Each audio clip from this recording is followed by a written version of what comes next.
Fundamental rights या फिर कहें मूल अधिकार या फिर कहें मौलिक अधिकार, ये आते हैं संविधान के पार्ट 3 में।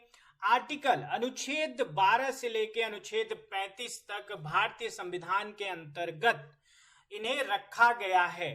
6 फंडामेंटल राइट्स, 6 मूलभूत अधिकार जो हैं वो कौन कौन से हैं। सबसे पहला राइट टू इक्वालिटी, समता का अधिकार, जो कि आता है अनुच्छेद 14 से 18 के बीच में।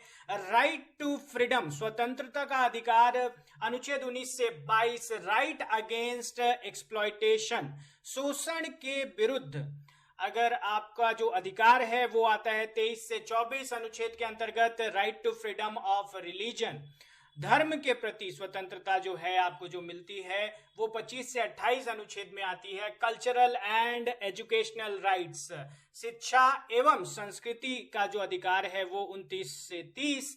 और राइट टू कॉन्स्टिट्यूशनल रेमेडीज, कहीं ना कहीं जो संवैधानिक उपचार आपको मिल रहे हैं वो आर्टिकल 32 और आर्टिकल 226 अनुच्छेद 226 के तहत आपको मिलते हैं।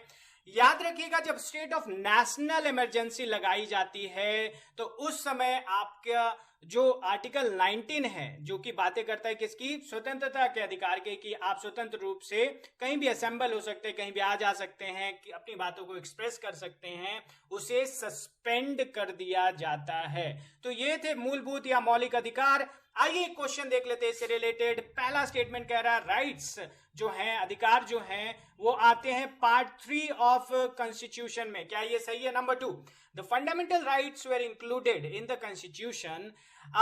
फंडामेंटल मूलभूत अधिकारों को इसलिए संविधान में डाला गया था ताकि जो पर्सनालिटी डेवलपमेंट है इंडिविजुअल की, जो व्यक्तित्व विकास होता है एक इंडिविजुअल का, उसके लिए। और नंबर 3 स्टेटमेंट जो है वो कह रहा है राइट टू इक्वालिटी जो है वो अनुच्छेद 14 से लेके अनुच्छेद 19 तक है। आप लोगों को बताना है गाइस कि क्या है सही जवाब। आप वीडियो को पॉज कर सकते हैं ताकि आप देख सके इसे।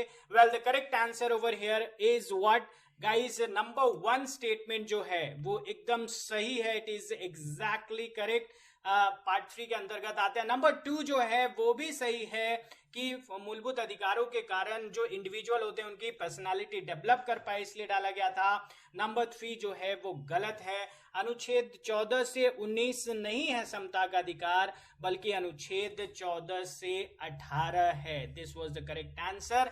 ये रहा कंप्लीट डिटेल्ड एक्सप्लेनेशन, और साथ में आपको यहाँ पे हम इस फिगर के साथ छोड़े जा रहे हैं जहां पे यहाँ पे डिटेल्ड एक्सप्लेनेशन दी गई फंडामेंटल राइट्स ऑफ इंडिया की। अगर ये वीडियो आपको पसंद आई है तो please hit the like button, subscribe कर लीजिएगा। मिलते हैं अगली क्लास में उपनिषद आईएएस की तरफ से। बेहतर नहीं, बेहतरीन बनते